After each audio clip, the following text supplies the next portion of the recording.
All right, there we go. It looks like we're live. I really must have a look at this new Hangout stuff. But anyway, never mind. We'll do that another time. So, howdy, everyone. It's No Quarter episode 67. And this one's a new broom sweeps clean. We'll go in to talk about what all that means and all the rest of blah, blah, blah. So, if you want to join us, the link's in the YouTube chat. It should still be there, but I'm not in YouTube, so I'll go back there in a sec. So we'll say howdy to everyone that's here, and if you want to join us, feel free. So we've got Arturian. Hello. We've got Watchman. Hi, everyone. The handsome Ross Crow. Good evening, everyone.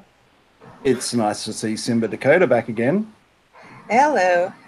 And I'm RB. So I guess probably what we'll talk about is the how about we start off on Bounty and then I'll do some clicking in the background. So I'm just going to mute for a bit and you guys can talk about Bounty for a bit. Bounty was fun. Started with kick bases the very first day. Those first 24 hours were the best. And I'm just riding it out till the end. So, what level? Yeah, I think those kick spaces really were optimal for me. That's what I concentrated on as well, and just got the points early off. But were you just hitting all of them, or were you going after certain numbers, or what were you doing there? I was hitting everything except for the 116s and the 129s. Yeah. Okay. No. Yeah. I was going primarily after you get certain numbers, and then certain ones I was avoiding. So, but I liked the points off those as well. As soon as I hit my secured magic number, I started prepping for my alliance mates, taking out the HT turns and then turning the whole base over to them.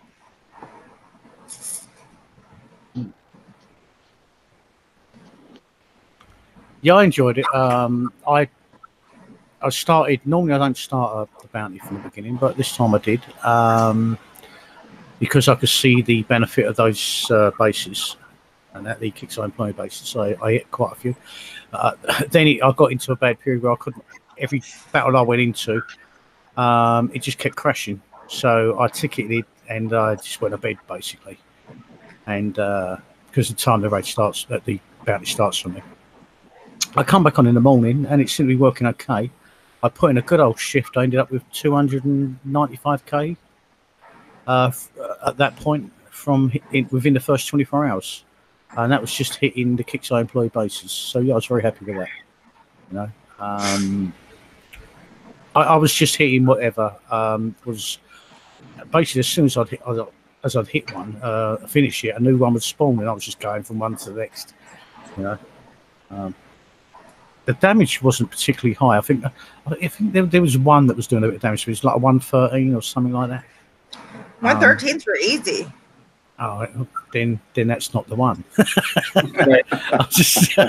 I can't remember the particular one there because it's a couple of days ago, isn't it? You know, a day after. But yeah, it went pretty well for me on that respect. So yeah, I'll hand over. So.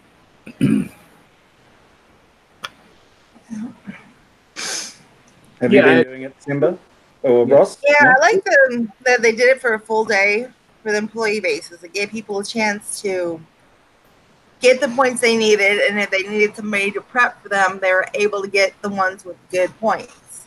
They didn't have to deal with the lousy anywhere from 50 to 1,000 points. That was a nice part of it.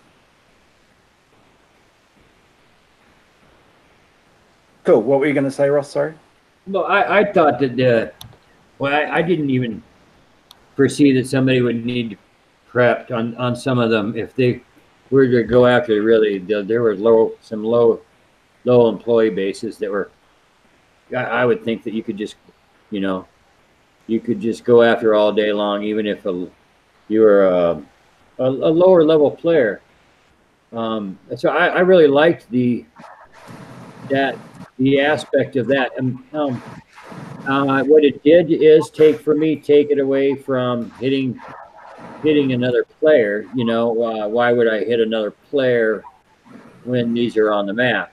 So that, so that takes away of my principal point of bounty in a way. But I like the fact that it gets people this way with them on the map with these kick-side bases in all different levels and all different sizes. It gets people who are not base hitters into base hitting. Even it could, because they're not an actual player. They're talking back to them or something, and they can practice on these over and over and over and over. And I think that's a really good quality. And when you're learning how to better your base hitting skills, is to hit these things repetitively. The part that is that's you can really hone your skills down on that on a fleet, and I like that. Yeah, that makes sense because we know, we talked about that. However long ago your opponent bases started off, that it was potentially going to get people back into base hitting, and I know I certainly enjoyed it early on. That that it gave you exactly that, a good way to practice without all the bullshit going on and all the guarding and all the rest of it and all that sort of stuff. So I can't really comment on this bounty because I haven't done it because I'm lazy and there's no real deal breaker prizes for me, as far as I'm concerned. But I was interested. So how's the lag been? I know you started to talk about that, Watchman. No, it's actually been apart from on the first night. After about 3 hours or so, he wouldn't let me in. Mm-hmm. I reloaded a load of times, and every time I was going to the battle, I just couldn't get in there. And obviously, your fleet autos itself to death because you need to drive them to target. Like take out. As you know, you have to pick up a base. You can't just go in like a bull in the china shop. And it wasn't so much lag; it just wasn't letting me in. Okay. If the game it was either playing like an on or off switch, basically.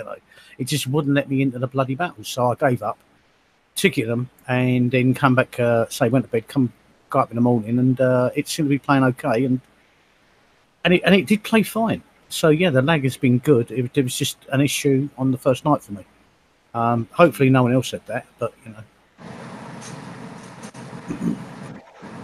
I had lag one night or one day, and it was pretty heavy. But I really countered it by targeting down level in kick-side bases, and I was able to auto the 80s or whatever the 90, whatever the 80s or 90s, the lowest ones they had, and I was able just to auto those, and I just targeted those, and it took quite a bit of looking, though.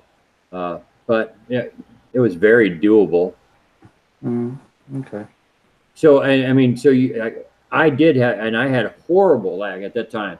So, but given the variety of level targets, it makes it possible, and so I'm okay with it. And have any of you been doing shipwrecks as well, or just the bases and hitting? I did one shipwreck. It didn't pay worth a damn. It's not worth the 1,000 bounty or whatever it is altogether.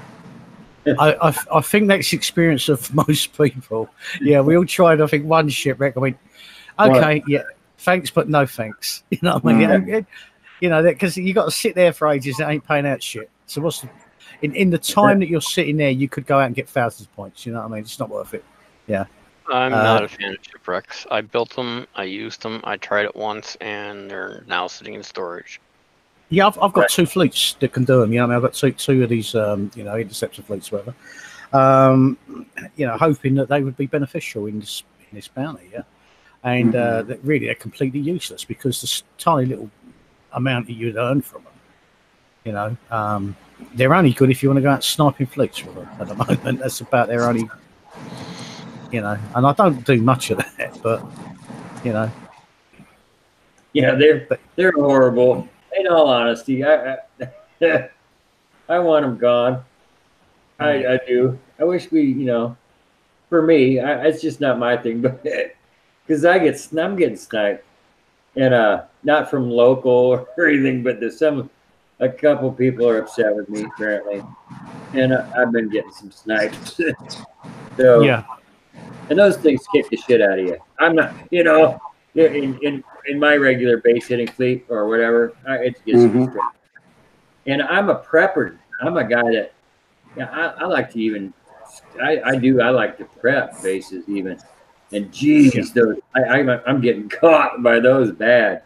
Well, this is it. You can't prep, Ross. This is what I've found. You know, because you know there's so many. Everyone's got these, you know, 2-coin repair interceptor fleets, and you know they're jumping on stuff. Yeah, it's not been that easy to do. But getting back to the actual shipwrecks themselves, the idea is okay, but they need to pay out a whole lot more. You know, for the time they want you sitting on it. I mean, you know, it needs to pay out a lot more.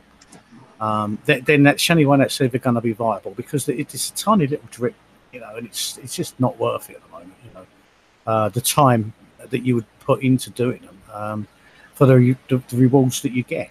You know, so the actual shipwrecks are okay. The idea is okay. It just needs a much bigger payout. Anyway, handing over. That's good. So you'll have to forgive my noobiness because I haven't done any of it. But so are you getting bounty for like the first, second, and third drips, or just the third one at the end? You get them from all 3 drips, but I mean the amounts are small, 250, and I forget what the last one was, something like that. I mean, so it's really small. You know what I mean? It's like. I mean, but you'd have to be there for 15 minutes to get everything and hold it for 15 minutes virtually. You know?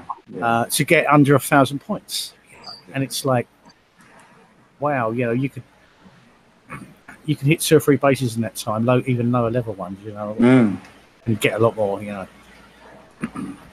So it almost sounds more like it's benefiting Kixeye than it is the actual players, because if people are getting their fleet sniped, so, you know, they're paying for the repairs there. It's like, because this is obviously the first time we've seen shipwrecks and bounty combined, so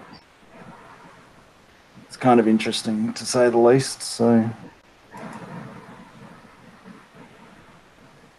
yeah, it's not something that at the moment I don't need to do shipwrecks for bounty. You know, there are much easier and better ways, faster ways of getting bounty points. You know? So to me, it's not viable, which is annoying for a person that owns 2 fleets. You know, interceptor fleets, and it seems like they're fucking sitting there, like you know, getting dusty, you know, sort of thing. So, yeah. But yeah, I hesitate to say it because I really don't want to, because we were saying before how many events and everything there are, but it's almost like they need to be separated and not joined together, in my opinion anyway. I agree there. However, I guess if you're looking at it from somebody who is getting bounty taken off them all the time, and the only way they've got to do revenge is by sniping people, I guess you know, that's some option for them to feel like they're doing something. So it's kind of, yeah, I don't know. Well, I mean, technically, the shipwreck part of it is a PvP event, you know, in what is supposed to be PvP, isn't it? You know? So, yeah. So, you know, that they've got it, you know, they've kind of got it right, you know, you're sitting on it. But, I mean, most fleets are equal, and it really is, I suppose, just down to people's driving. And but as I said before, the problem that they've got is you know, the payout is way too low. For the amount of time it takes for that drop to happen, you know, because, you know, what's a base? I mean, you're going to hit a base, and if you're in that base, obviously, say 5 minutes for a battle, and you're going to get a minimum of 360. If you're at a low one, you're going to get 500 minimum. You know, if you're in this for 5 minutes, you're only going to get about 250. You know, so it's a much slower way of doing it, and you can be hit while you're in it. That's the thing. You can't be hit while you're in a base. Yeah. So, you know, they've got to. It needs a bigger payout. That's the only thing. I don't agree with the idea of it. I just don't. I think the payout's too low. That's all. Yeah. Well, that and there's, you know, such a huge discrepancy between the fleets too, because there's no real normal base fleet that can take on interceptors and really win. I mean, you can, but you'd have to drive your ass off, and then, you know, for it to be an effective fleet versus fleet, you know, fleet basically, you know, then it's going to suffer for base hitting. So it's yeah. It can be done with witch factors, but you'll take a lot of damage. Yeah. So that's the thing. I mean, it's doable, but it's a lot of work to do it. So, and meanwhile, you're not getting bounty or anything like that. So, and what about the prizes? Are you all happy with the prizes? Are there any must-haves for you guys? There wasn't for me, which is why I haven't done it. So, just the new plate armor. Yeah, something that's really impressive. Yeah, I think if they had something that was going to be more effective for my base, I'd probably be a bit more interested in it. But yeah, I'm just not really interested. And of course, my problem with the kick spaces is that, you know, I would potentially be able to get a few hours worth of doing them, but, you know, then that leaves 5 days or whatever that I've got to be constantly, you know, checking on my base and all that sort of thing. So I can't say I've been really interested in it. So, but that's me. I wanted to grab another Gorgon because I realised that do you know what? When we was doing the raid the other week, I realised I missed out. I didn't even see that. There was nothing to go on. So I didn't grab them. So I thought, oh, that's easy, 20k. Yeah, obviously took armors and things like that, and I wanted the upgrade tokens, you know, and upgrade kits as well for basilisks and breaches. But it now says I'm at maximum for some of those, so it won't let me have any more at the moment.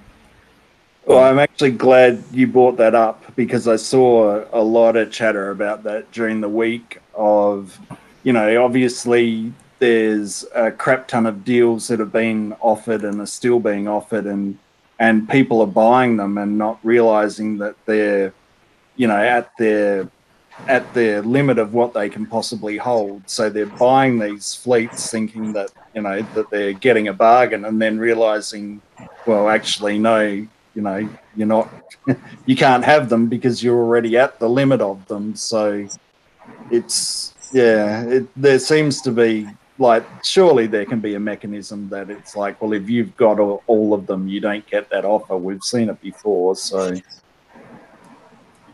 yeah, it seems like the basilisk and the breacher upgrade kits. I've still got 7 basilisks I can claim theoretically, but it's saying at capacity. No, sorry, 6. Oh no, 7. Yeah, sorry, and 4 breacher upgrade kits 100. You know, and it's not letting me take them because apparently it says I'm at capacity. So, you know, I'd be quite annoyed if I tried to upgrade my ships afterwards and found out that I didn't have enough fucking upgrade kits. You know what I mean? Yeah. Yeah, it seems pretty shady that can be allowed to happen. So, and it kind of leads me into one of the next topics is that one of the big things that we've seen this week is the supposed quality of life improvements of the ship health bars. And we said how bad they were last week, and while they're slightly better, they're still not great. And I know you certainly have an opinion on this, Ross. It's totally taken my base hitting away. I mean, I'm not even a blind guy, but I often play with the sun on the computer screen, so I'm outside quite a bit in order to because there's the game is so time intensive. Seriously, it's so I can have a life and do other things at the same time. I try to play Battle Pirates while and this health bar for me is devastating because I can't see my own. I don't have a problem with I don't need to see the opposition be lit up red. I know who they are, and I'm okay with them not even having it. But having me have this green health bar that just for me disappears to nothing is sure hard to. It's sure hard to tell. I'm a guy that watches that closely, and I understand that I can cycle through the keys. And look at this radar screen, but I'm talking about spur of the moment, what I'm used to. This health bar is rough on me, and it's really cost me quite a bit lately in like flubbers where it was totally me, and it made me look like I was just an idiot. Well, I couldn't see, and I really couldn't see, And that's kind of crappy when you're in a combat versus a live combat game versus somebody else, and you just can't see. Yeah, I know. In all the time I've been playing this game, I've never once heard of people complaining about the health bar. So to change it for one event, so people can see what's going on if they're watching a battle, yeah, I don't think it should have ever been changed, personally. No, I mean it's like changing the flavour of Coke, and and maybe McDonald's secret sauce or something like that. If you like something and it worked, leave it alone. Right? No one ever fucking moaned about that bit. Yeah. It's like fix the shit that's broken. Right. On that aspect, for real. On the health bar, Holy cow. Yeah, I've hated it, this health bar, because it's not good, is it? It's just stupid. So it goes from red to dark red, or dark red, or whatever. It's like it's stupid when you're attacking. It needs to be two different colours. You know what I mean? Obviously, Right. as it always was. The green and then going to red when it's taking damage. As it was in the past. They're just idiots, Put it back. Stop fucking around with things that are not broken, That's right. And if you're going to do it, make it, really contrasting colours. So it's like yellow to red or something like that. It was always pretty straightforward.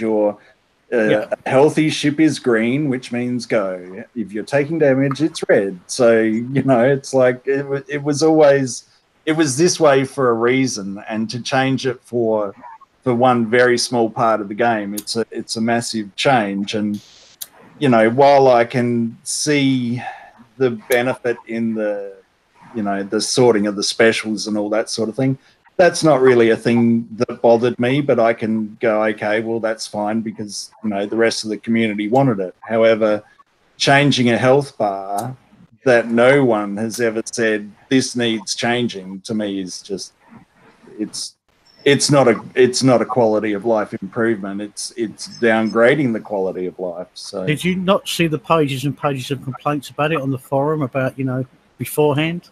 I don't think I did. No. I don't think anyone fucking did. That's the point, isn't it? I mean, maybe the threads all got closed, and that's why I couldn't find them.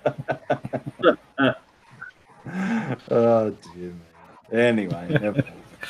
That was irony, by the way, people. Yes, yes. Insert sarcasm and irony here.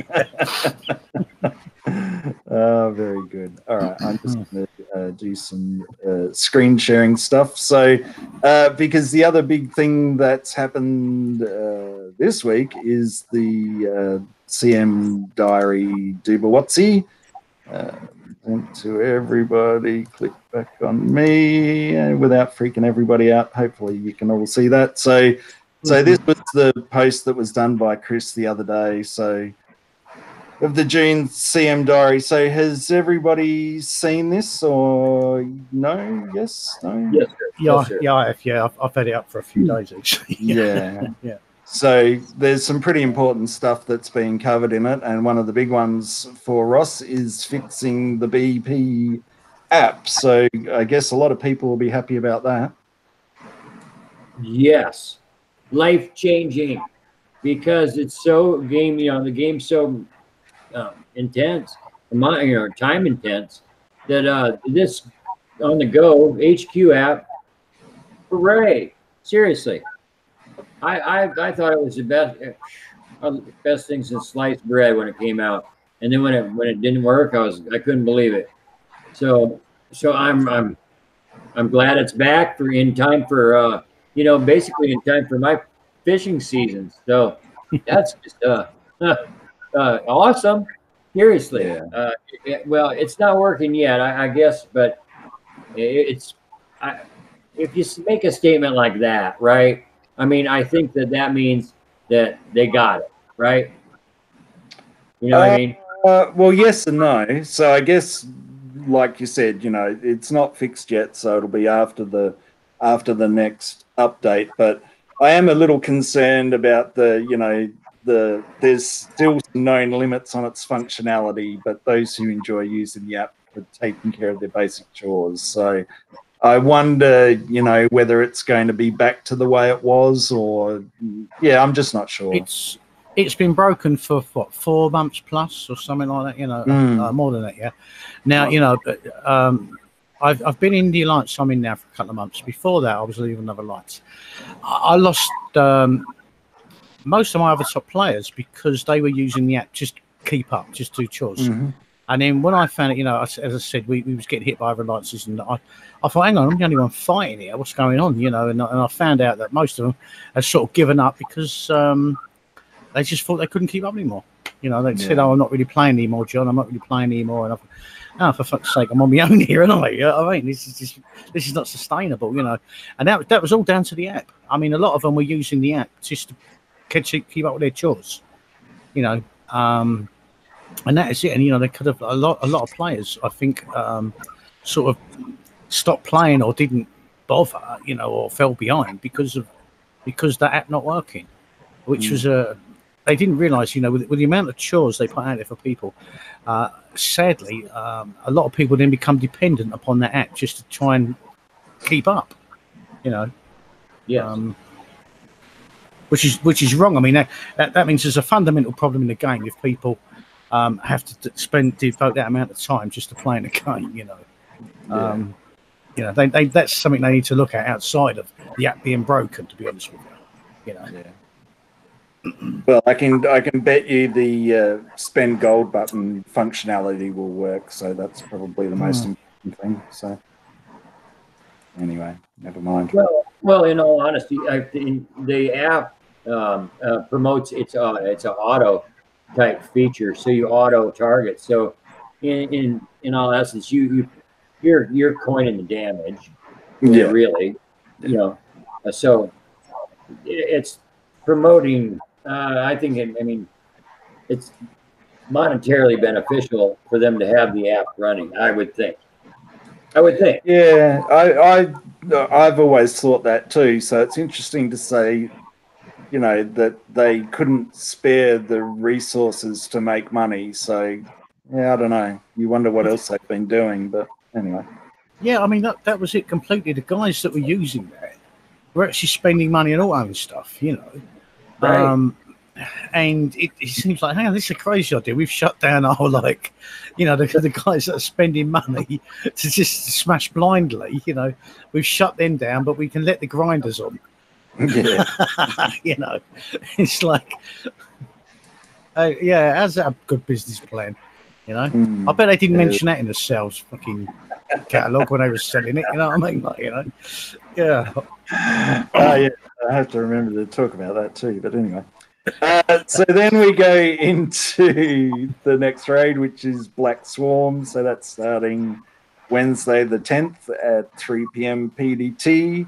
And this will be the introduction of the new specialist skirmish hull, the suppressor. So this will be the quick to build fleet that they were talking about to be able to do the targets. So, which kind of sounds a bit interesting because we may as well go into that further down. So the targets. So there's the tier 9 elite targets. So that's the skirmish with the. So you need to have the silverfish and the flag and the suppressor. So the idea is that you use the suppressor to go in and take out the ghost crawlers, I think they talked about, and then go in with the rest of the fleet to finish it off. Then you've got your normal tier 9s, which are silverfish with the flag, and then your tier 8, which is your Saturn anemones or proto-Apollos. Be interesting to see how proto-Apollo's going there. And then tier 7, which is the bat ray and razortail, if my mouth. But we're kind of getting ahead of ourselves here because no one yet has got a flag, let alone a flag and a suppressor. You know, Exactly. Yeah. So from what I understand, the flag should be in pillage, I think, is the way that they're doing it. That's correct, yeah. In the Right, show. yeah. So pillage will be next weekend, which will give you, 6 days or something to put out a fully built flag? Yeah, and that'd be called the steel plate silverfish. That'll be the flag. That's the name. Yeah. Huh. That starts on Wednesday, yeah. Yeah, so it's you can see that there's a lot of time pressure there, and you can bet your bottom dollar those $20, $30, $40 deals will be coming out, so people can do their raid, I guess. So, and in the raid, obviously, you're getting the. Oh, I just read that. Oh, okay. I have read this before, but I just noticed that there's a second. Oh, that's right. The second interceptor hull is the Strider, and that's a mortar ship. That's right. Yeah. And it looks like a mine, kind of, you know? Yeah. I Octopus mine. Yeah. It's not very hydrodynamic, though. No, but the graphics are the art department. I think I like that. It's different, you know. The guy in the art department works well. The guy in the the people in the actual thinking department don't do that. You know, the implementation of it. You know what I mean? It's like, yeah. But will it work? Yeah. Well, looking at the actual weapon, it looks like it fires in all directions, which is something at the moment that the interceptors don't do. So it looks like this one will fire in all directions. Looking at the weapon. Yeah, I think it'll be interesting because you won't be able to shoot down any mortars, so the only way you can miss the mortars is by evading them, by driving. So it's going to make shipwrecks a bit more, a bit more interesting, I guess. So, and if they can fire in all directions, it is going to make life a bit tricky. Well, looking at that, it does look like it does, doesn't it? You know, Whereas the others are more directional. You can, you have to. That is, obviously, but it depends how fast the actual mortars actually, what the arc is of the mortar, obviously, whether you can outrun them and stuff. That's always the issue, with mortars. Yeah. In Fleet v Fleet, Well, the other thing too is that this is kick size, so it'll probably be. When it's released, only 2 mortars will fire, and then you can buy the upgrade kit, which makes 4 mortars fire, etc., etc., etc. So, and buy the reload bonus or the speed. Anyway, never mind. So that's all that. So it'll be a bit of an interesting raid series coming up, so I don't. Yeah, I don't know. Part of me is a bit sad that the bat rays and razors are tier 7 already, but I guess they have been out for a while, so I guess they'll be grinding away targets. So yeah, the tier 8. Sorry, we can drop back down again. Yeah. Yeah. The tier 8, it says Saturn's Nems or Proto Apollos, which hello. I mean, they're not the same fleets, are they? You know, far from it. And you know, it's like, what kind of target is in there that they can all take on? You know, to get a set, because normally, you know, it's a set, isn't it? But because it says or Proto Apollos, you know. So theoretically, Saturn's Nems or Proto Apollos can do that set of targets, because there's normally tier 8 will not be just one target, will it? So you know. Well, the other thing that would be very interesting there for people who don't have full fleets, that it may still be cheaper to use those not full fleets of Saturns and Nemis rather than the free protos, because they were so, you know, so expensive to repair. I mean, fortunately, I've got a full set of protos ranked up. I've got a full set of Saturns max ranked. I'll have the silverfish done.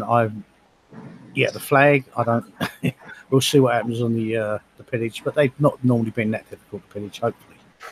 But getting the flag built and in time, you know, my main concern is this. Is under tier 9 is that we win the suppressor during the raid, and we have to get it built and ranked and used during the same raid. How is that reasonable? You know, this is just I just don't find that acceptable, and I don't want to put a negative on it, because there has been some good things recently in the game. Yeah, there's been some good things, but I don't find that acceptable that you've got to build and then bring it out and use it in. I know you theoretically don't have to, but we all know the amount of points they're normally asking you to get. If you don't have it done, you're going to be grinding away for, you know, the best part of 3 days or something like that. I think this 2-month cycle thing that they're trying to impose on us is going to flop. Yeah, I think it's too much pressure. I think people will put up with it for a month or two, you know, a couple of times, and then they're going to say, "No, this is too much." You know, well, it's too much. You know? I'm not upset or anything like myself, but I'm not in any position to do a raid on the 10th. So I was just going to look at next month, and for me to say that is pretty, you know, amazing. But I don't have fleet of silverfish built and with everything and armored up or anything. So I was going to shoot for next event using those of any type. And you know, if my Saturn fleet that's fully maxed out does well, I'll in the tier 8s, and if the tier 8s are paying a decent amount, then hurrah. And so that, I mean, that could be the make or break point for this event. It could be a really good event if my Saturn fleet does good and tier 8 pays well. If the tier 8 doesn't pay well or it's high damage for the Saturn, then I'll just hold off and plan on and really tackling the next raid next month. You know, I think if we look, sorry Ross, I didn't mean to interrupt you. No, that's it. If we look at the structure of this, yeah, I get a feeling that tier 7 is the 40s, tier 8 is the 60s, tier 9 is the 100s, you know, or whatever it is. Sorry, is the 80s, you know. So you've got tier 7s the 40s, tier 8 is the 60s, tier 9 is the 80s, and then tier 9 elite is going to be the 100s. That's going to be the top one, you know, because that's how they normally do it, you know. I mean, 40, sort of 60, 80, 100s. Otherwise, there's no target for the bottom level. You know what I mean? And like historically, you know, if you're going like to tier 6, tier, what was it, the 60s, they don't pay out a lot. You know, not for a high level player, you know, that wants to or doesn't want to grind. You know, Right.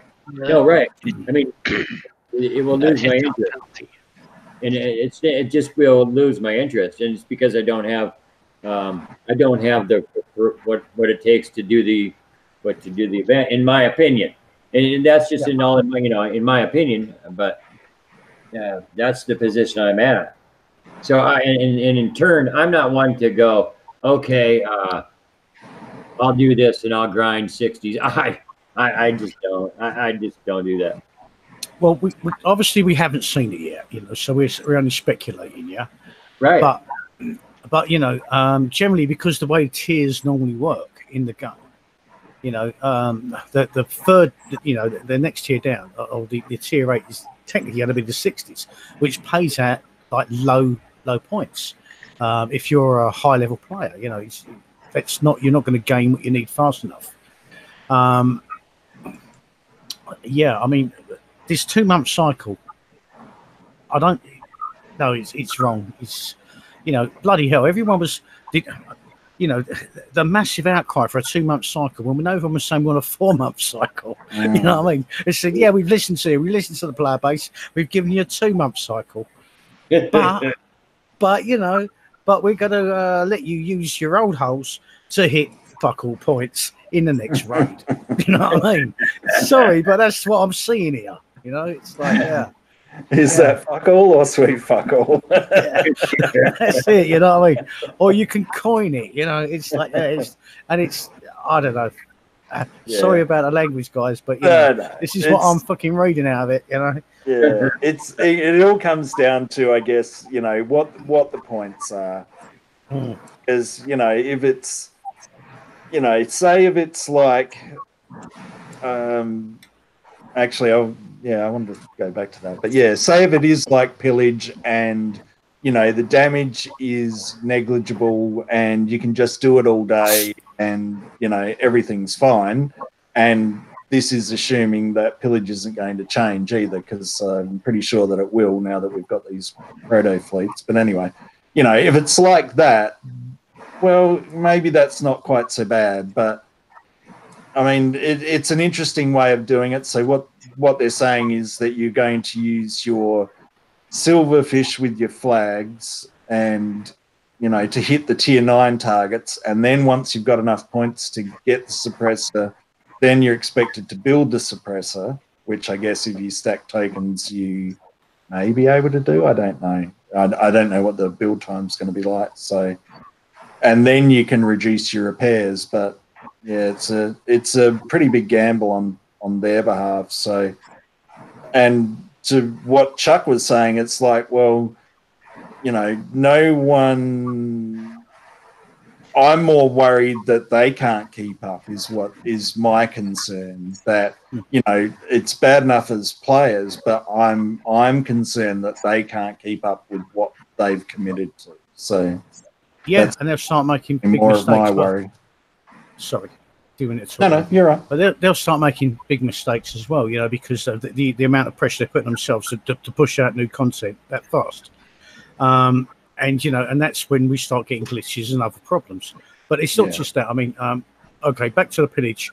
If we're getting the flag in the pillage, we need to be able to get an upgrade tokens in the pillage as well for the flag. Oh, wash your mouth out. What I mean? Well, because, you know, it's going to need to be upgraded, isn't it? You know what I mean? It's not. Well, hopefully not then. All right. Hopefully it comes absolutely amazingly uber powerful, yeah. yeah, because oh dear, and then reality struck, and then I believe in angels. Yeah. Oh dear, you're probably better off talking about unicorns, but anyway, never mind. So then we go into the long-term gameplay that, you know, here we are, we've made it through all the refactors and how everything's revitalized and how fantastic everything is, and Kixeye's in new hands.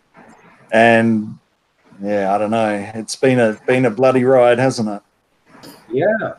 In my opinion, I've kind of looked at this.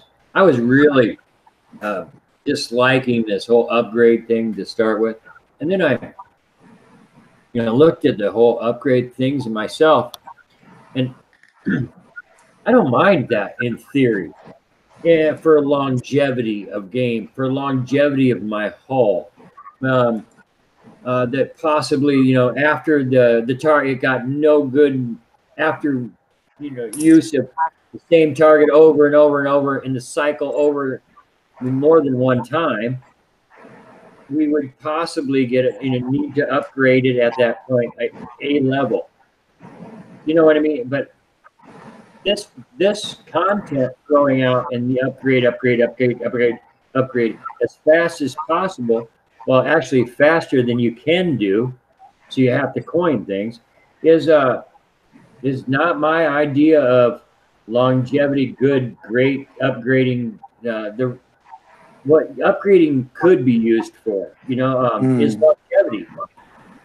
Without thought. I mean, seriously, if these programmers and things don't have to come up with new ships, right? They just have to upgrade it. Just slow down.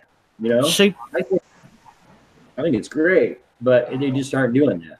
now the upgrades, good and bad. Okay, I think on the PvP side, the upgrade's good. Okay, because it's a choice if you want to go that way and you want to go with it. Yeah.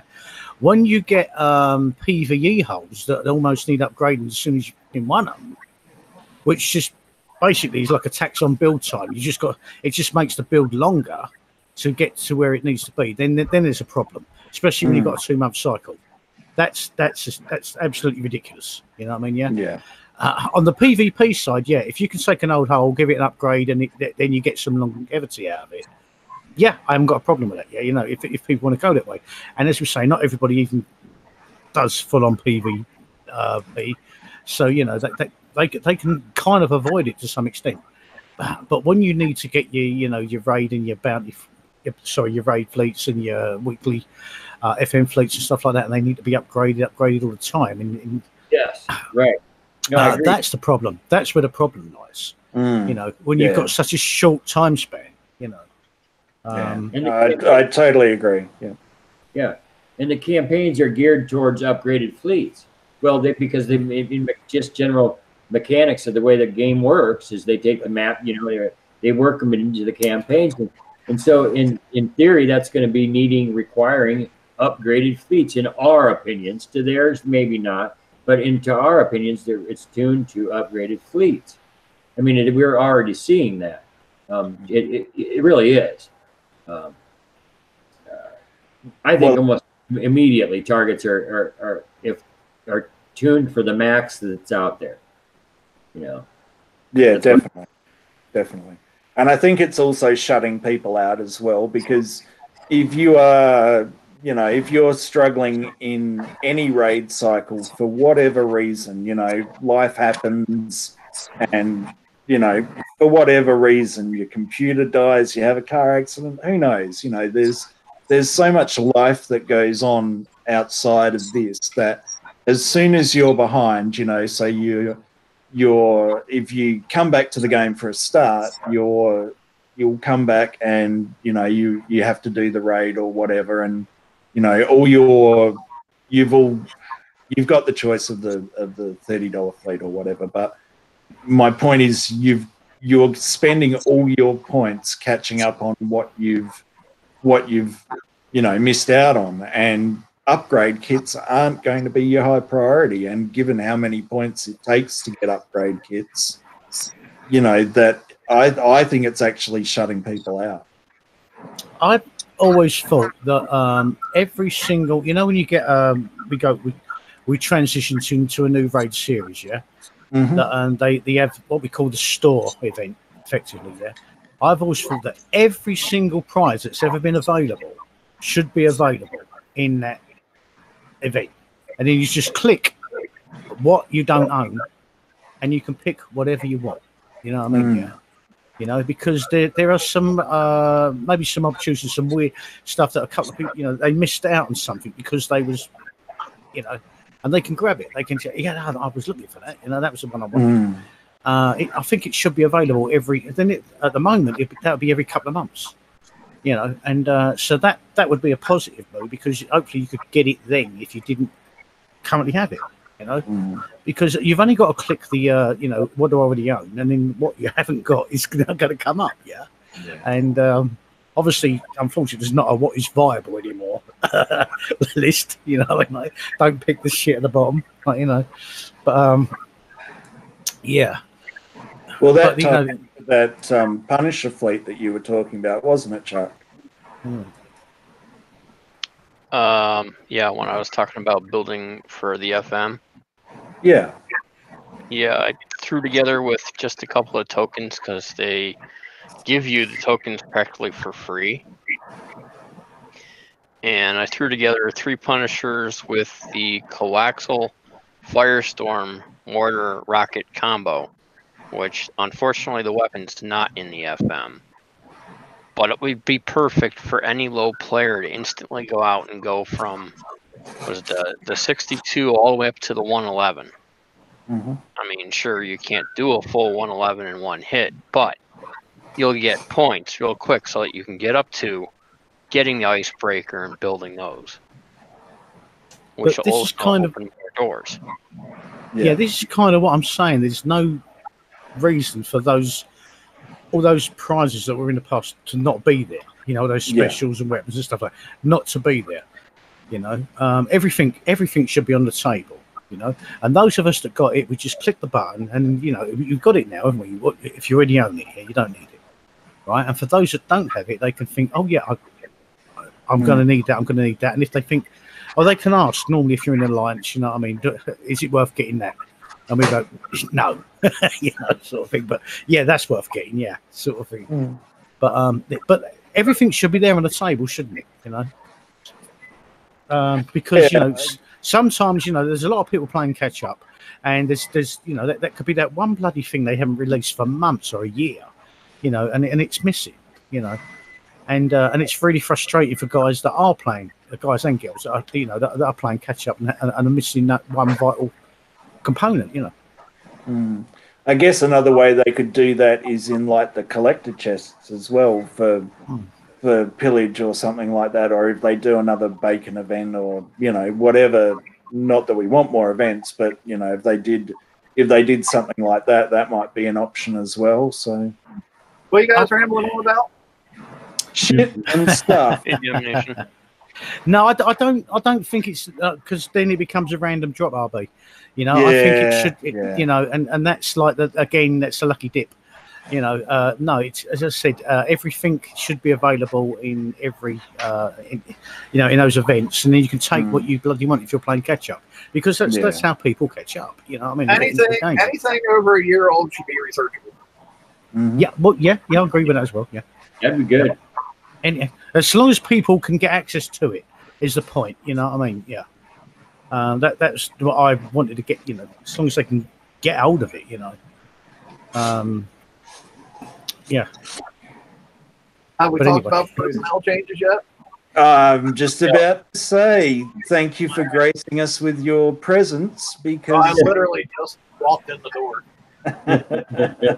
You've got here just at the right time. So because there's 2 more bits to this, and to me this one's pretty important, that even though they said they were keeping the team and everything, that there's quite a few personnel changes that are happening over that have happened now. So Half Centaur is now going into a leadership role. Golden Doodle is still around and focused on BP because he spent a week learning it, but he's now taking over the entire product organization for Kickstarter. So that'll be kind of interesting to see what will go on. But this is so all the stuff that you're going to have to coin that you don't feel you should be coining, now you know who to coin. And you remember, you mustn't call Half Centaur horse's ass. Right. Well, probably not now. No, you can. It just won't end well for you. Oh, dearie me. But this was the part that actually bothered me the most, which is that so they have left or gotten rid of or whatever is, to me, the most important one out of this is Robot and GD Skug, Sally Sue and Dread Mango. But I am really, really, really, and probably really again, worried about what's going to happen now that Robot's leaving. Given that he basically did all the PvE targets. Well, I mean, I'm sure though that this is probably not something that they didn't know was coming for a while. So I'm sure he's, for the past couple months, taken somebody else under his wing and kind of, walked him through a bunch of stuff. Yeah. Some of these two, I'm like wondering, okay, like, are they leaving because they're going to global worldwide with, the Kingdom Maker stuff and whatever else they do over there? Yeah. I'm sorry, every time I hear that, all I can see is Titus O'Neil going, global worldwide. Right. Sorry. Wrestling fans out there. But yeah, and you're right, it would be stupid that he hasn't been working on a crap ton of targets for the the next 6 months or whatever. And I've always wondered whether these Scourge targets that we've been dealing with were the targets that were designed 2 years ago when we all lost our shit when the Scourge came out the first time. So I've wondered often that that they're just the same targets. But yeah, I don't know, I feel pretty nervous about this. I'm sure they've got it all under control because they want to keep on making money. But this one to me kind of stung. Have left. GD Scargy, like, I might be talking out of class here a little bit, but like I happen to know that he is going through some health issues and has been for a while, so that probably has a lot to do with why he's no longer there. See, I'm not a wrestling fan, so I didn't even know that thing. But I thought that Global Worldwide was like that Step Brothers movie. I'm thinking what's the boats and hoes, boats and hoes. Oh, that's good. That's good. And I guess, for those of you who haven't or not sure what we're talking about, there was a very tearful goodbye video from Will Harvin during the week that just was so sad. Biggest waste of 5 minutes of my life. Oh, I kind of thought it was cute. I did. Yeah. Well, they have people saying goodbye. They're still with the fucking company. I saw it pop up and I skipped it. Yeah, I didn't bother watching all of it, to be honest with you, because I thought, yeah, okay. It's I wasn't interested because we all watched the original years ago, some of their videos, and you thought, hey, and we followed the bullshit then, and yeah. Well, probably the one that made me saddest was the ones where they were doing their staff activities and they were out paintballing or whatever, and there's a picture of 100, 200 staff members or whatever, and now it's like, oh well, this is all that's left. There's 10 people. But, yeah. Hey, and that's and basically that's the amount of the same ratio of only players you've got left to staff. You know what I mean? Ironically, isn't it?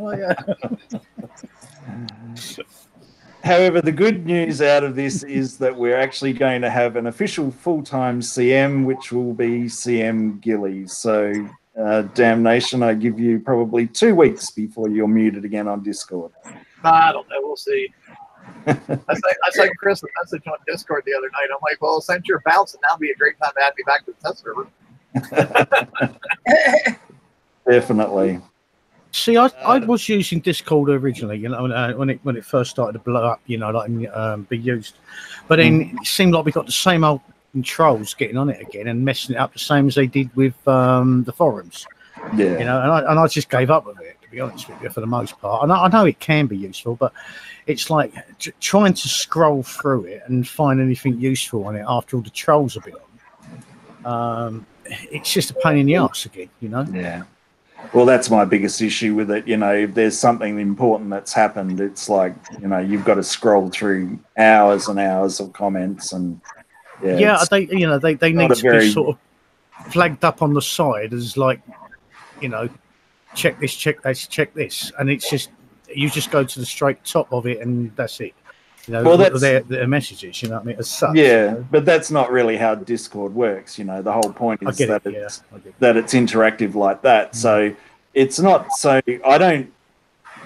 I personally don't like that format, but I'm glad that it's there for the people who do. It's more probably that the important stuff that happens on Discord needs to be put on the forums as well. It's probably, to me, it's got to be. It's got to be. So it's permanently posted there, so there is at least an access point that you can actually find like a bit of information. There's no point in them posting something that then disappears under an absolutely, basically a shit ton of trolling or anything after that. You know what I mean? Yeah. For sure. I think what happens a lot of times is like they'll say something on Discord as a throwaway line, and to them it's not important because they know the whole big picture of everything. But to us as players, it's like really important. So I can see where there's a little bit of a disjunction there as far as what's important and what's not. Yeah.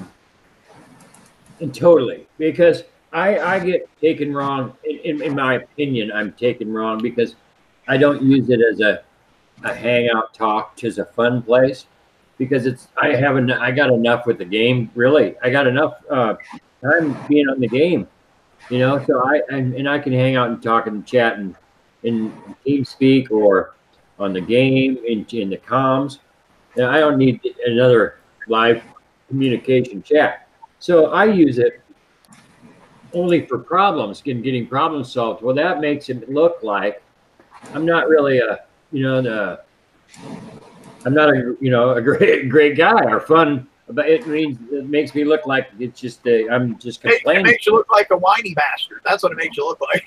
You understand? But it's the truth. It does. It makes me look totally like that, and I understand that, but it's because I don't use that forum for a hangout spot. Where I use it for problems, and when I address problems, I don't say, "Hi guys, how's everyone doing, today?"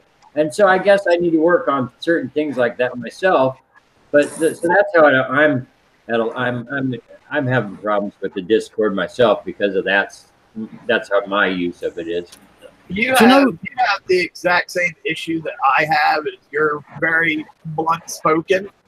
And that doesn't always go over well with those liberal California people. Right. I'm kind of like that. But the point is I think that with Discord, it was like you can get medals for the more things you chat about and things like that. And to me, that was the most stupid idea in the world because it just means people start spamming it, to get a name up there. You know what I mean? Rather than actually come up with a serious or bring up a serious issue or a solution to that. You know what I mean? People just spam to get their name up so they become, look at me now, I'm high up in the on the chat. Yeah. And that's just ridiculous, isn't it? And so trying to get to the bottom of a problem, if there is one or an issue, you have to say dive through all these people spamming. Is not fun for me, so I've now started. I've avoided it. We've got TeamSpeak, the same as you have, obviously, Ross, in your lights. We've got a few hundred people that are on that, and I don't need to go on there to chat Discord, or as I said, it's how much time have you got in your spare time you've got in your life to be able to devote to all these other places you have to dive around into to find out what's actually going on with the game. Right. Yeah. I was just checking my calendar because I thought they had the dates wrong on the calendar, but they're talking about the the start of the week basically for these upcoming events. So the things they've got going on. So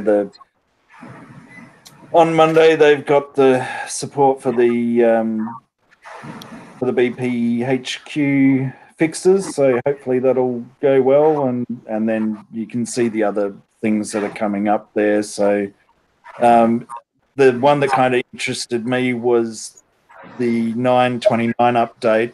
So that's the week of July 16th. It's not happening on the 16th. That's the week of. So they talk there about the Forsaken mission. So I wonder if that's when we're going to see the targets change, or the new tiers or whatever. Well, I think the only reason they're talking about the Forsaken missions is because they talk about that every time they come out with the Forsaken mission that's right after raid. Yeah. Okay. Well, that's cool. Yeah, because that's when they put in all the new prizes and shit. Yeah. And I guess the other one there will be the Assault world map transition. So what would that be? That would be uranium. Yep, Uranus. Yep, because base parts has just changed. We've still got the titanium tickets that still don't pay out enough. Okay. And then the week of the 23rd, they're going to come up with the player inventory stash kits and tokens. So I'm hoping the fact that they actually talk about tokens is that will include upgrade tokens. Well, when they say that, I mean, I'm not quite sure that is. I mean, is that actually going to show us how much we've got of each? Is that what they're saying? That the player inventory stash kits and tokens will now be able to access and see how much we have of everything. Oh yeah, I'm absolutely sure that's what they're doing. What I don't understand is why it's taken them that long, because we've been bitching and complaining about that for like 3 Yeah, I mean, months. why has it been so fucking secretive about our, sorry, my language, but yeah, it annoys me. Have I got enough tokens, upgrade tokens to do this? You find, oh no, you're 100 fucking short of it. And it's like, how was I ever meant to know that until I finally finish something and get there? It's just pathetic. It's stupid. I don't know. It was never a fucking good implementation. And if they get that right, good, because at least everyone will know exactly where they stand. But there was no reason. The implementation in the first instance was a complete clusterfuck. Sorry, but it was. Yeah.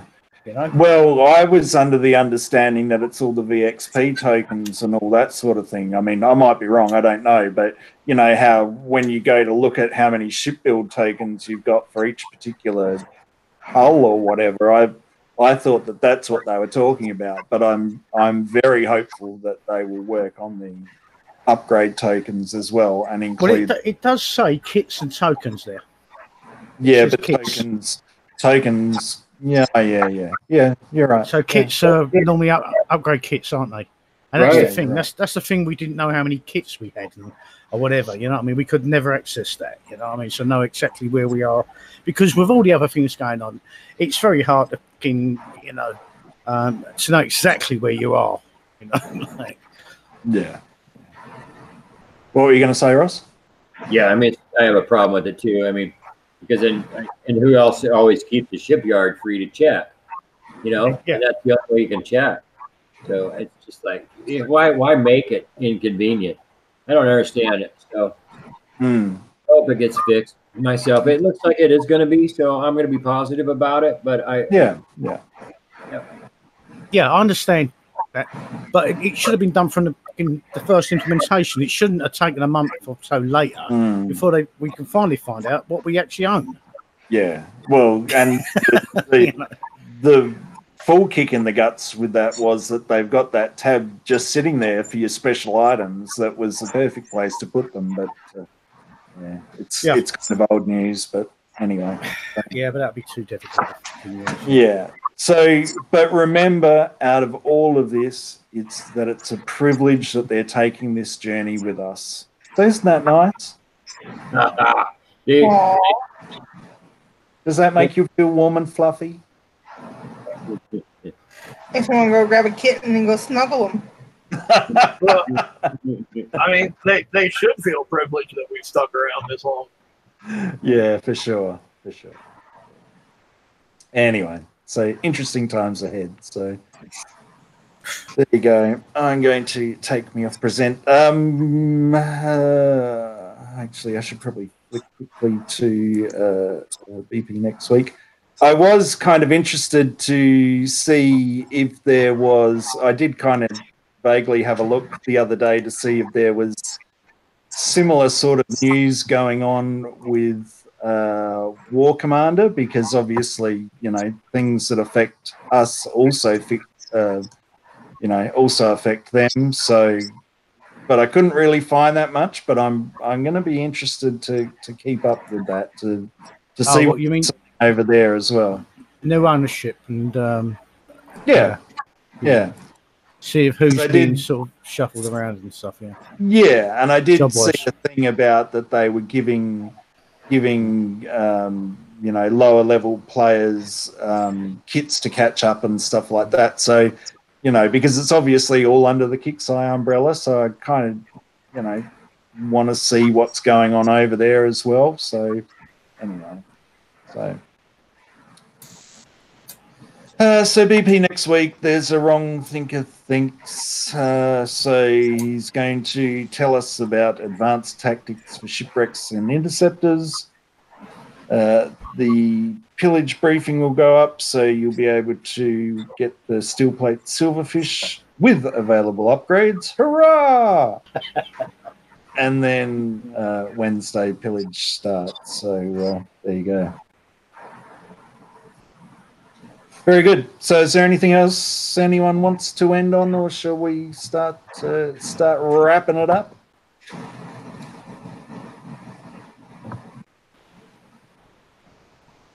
Well, I think we've covered quite a lot of it.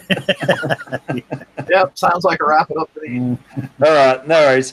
Well, that was pretty good. I guess we covered a fair bit of stuff. So thanks, everyone, and thanks for everyone in chat. Hopefully you feel like liking this video, etc., and sharing it on. So, feel free to join us if you want to talk about this sort of stuff at any time. So until next week, enjoy the rest of your bounty and enjoy pillage. Hopefully it will still be doable and easy. So we'll see how we go. Other than that, we'll say goodbye and good night.